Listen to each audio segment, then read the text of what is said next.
Hi there, welcome to the Car Line Devo, the place where I sit in the car and wait for the boys to get out of school and take the time to share a devotional thought with you. This week I have been thinking about how life is a journey. It's one of the reasons why some of my favorite stories are Pilgrim's Progress and Hind's Feet in High Places. They are beautiful allegories describing our journey towards eternity and our time with the Creator. One of the things that these characters always address is the idea of burdens and carrying things that we weren't created to or meant to carry in our life. I know that I do that.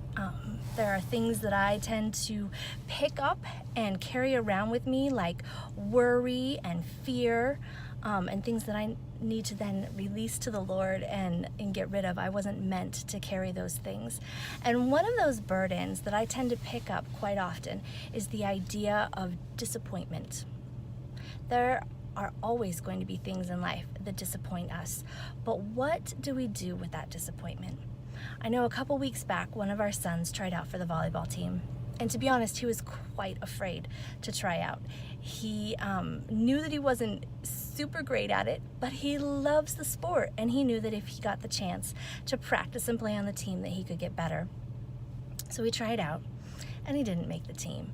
And for several days, he just sort of wore that as a badge on his personality, on his face, on his emotions. He really wrestled with the idea of disappointment and wrestled with the idea of, do I keep trying when I'm disappointed? Should I be afraid to keep trying in life? So we kind of worked through those thoughts, and I shared with him some of the things that I've been disappointed in life. Last fall, I applied for a writing position that I thought was going to be perfect because the boys were at school, I could work from home. I thought, for sure, yes, God, this is the thing that you have next for me, and I didn't get the job. And I walked around for a couple of weeks, wrestling with disappointment, wondering about my self-worth and my abilities. And I finally had to put that burden down and give it to the Lord. So, how do we overcome disappointment? Like I said, we're going to come up against things that disappoint us. Those are emotions that the Lord has given us. What do we do with them? Well, a memory verse that I have been working on is Psalm 16, verses 8 and 9. And it says, I have set the Lord continually before me. Because he is at my right hand, I will not be shaken. Therefore my heart rejoices, and my soul is glad. My flesh also will dwell securely. And I believe that this is the key to handling our disappointment, or any emotion for that matter. We have to set our eyes on the Lord.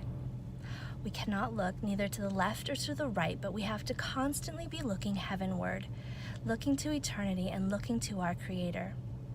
When we do that, it puts our heart in the right place to deal with all the different emotions that we go through each day, like disappointment. And we will easily be able to put those burdens down, maybe even get to the point in our lives where we walk right by them and don't pick them up because we are so focused on the Lord.